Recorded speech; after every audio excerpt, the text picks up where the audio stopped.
एक बार माता पार्वती शिवलिंग का अभिषेक करने के लिए मानसरोवर से कावड़ में जल लेकर आती है। तभी रास्ते में माता पार्वती को एक बूढ़ा ब्राह्मण और उसका पुत्र दिखाई पड़ता है, जो अपने प्यास से तड़प रहे पुत्र को बचाने की कोशिश कर रहा होता है। तभी वह माता पार्वती को देख उनके पास जाकर कहता है, देवी कृपया करके इस कावड़ का जल मुझे दे दीजिए, क्योंकि मेरा बेटा प्यास से बहुत व्याकुल है। जल के बिना उसके प्राण निकलने ही वाले हैं। किंतु माता पार्वती सोच में पड़ जाती है कि यदि मैंने इस जल को इन्हें दे दिया तो महादेव को क्या अर्पित करूंगी। तब माता पार्वती निर्णय लेकर कहती है, यदि मेरे द्वारा इस बच्चे के प्राण बचते हैं तो मैं अवश्य ही आपकी सहायता करूंगी, क्योंकि यह कार्य भी महादेव की भक्ति से कम नहीं। ऐसा कहकर माता पार्वती स्वयं उस बालक को जल पिलाती है और जल पीने के बाद वह बालक पूर्णतः स्वस्थ हो जाता है। ब्राह्मण बालक कहता है, माता इस कलश में तो अपार जल है, जो आपकी श्रद्धा भक्ति का परिणाम है। यह तो समाप्त ही नहीं हुआ। तब माता पार्वती वहाँ से पुनः महादेव की आराधना करने के लिए चली जाती है, जिसके बाद वह ब्राह्मण और उसका बालक अपने असली स्वरूप में आते हैं। वह और कोई नहीं बल्कि नारद जी और नंदी जी थे, जो महादेव के कहने पर माता पार्वती की परीक्षा लेने आए। दोस्तों, महादेव और माता पार्वती के सच्चे भक्त चैनल को सब्सक्राइब करके कमेंट में हर हर महादेव अवश्य लिखें।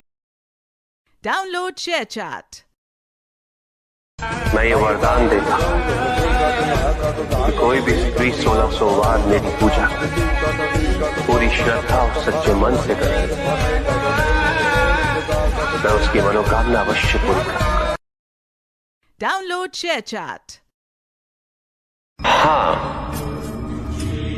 तो तुम कह रहे थे कि तुम्हारी माता बहुत सुंदर है। हाँ, माता इतनी सुंदर है, श्रृंगार करती है, किंतु आप जटाधारी जोगिया वेश में क्यों रहते हैं? तात्पर्य ये है कि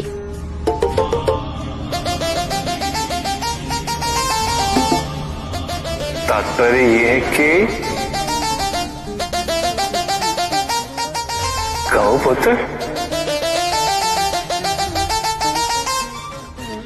माता ने आपको पसंद कैसे कर लिया?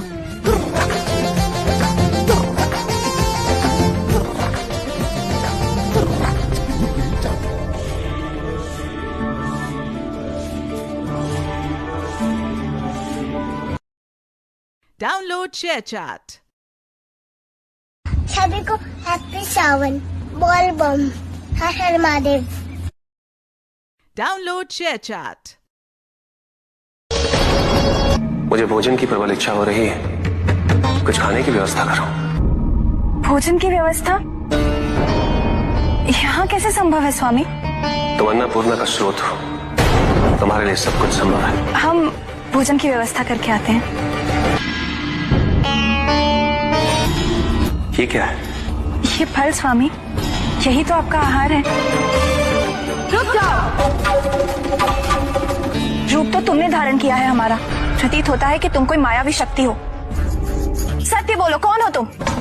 तुम दोनों में से पार्वती कौन है और कौन उसका प्रतिरूप,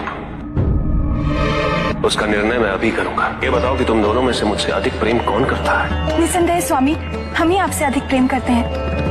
आप तो हमारी गहन तपस्या से परिचित हैं।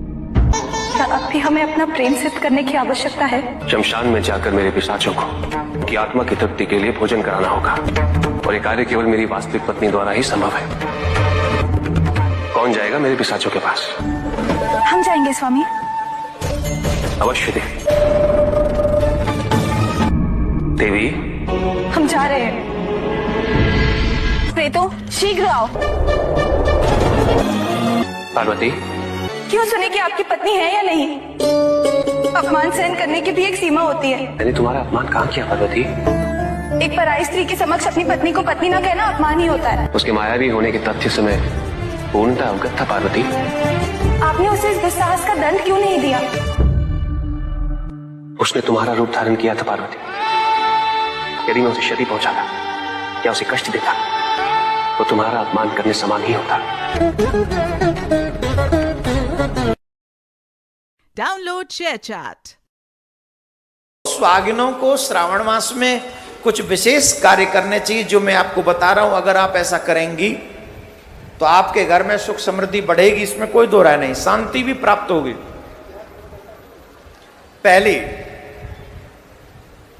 हरी चूड़ियां पूरे श्रावण भर पहने। दूसरा, काले कपड़े श्रावण भर बिल्कुल न पहने। तीसरा, पैरों में वो पायल पहने जो आवाज करती हो, छम छम वाली आवाज करती हो, वो पहने।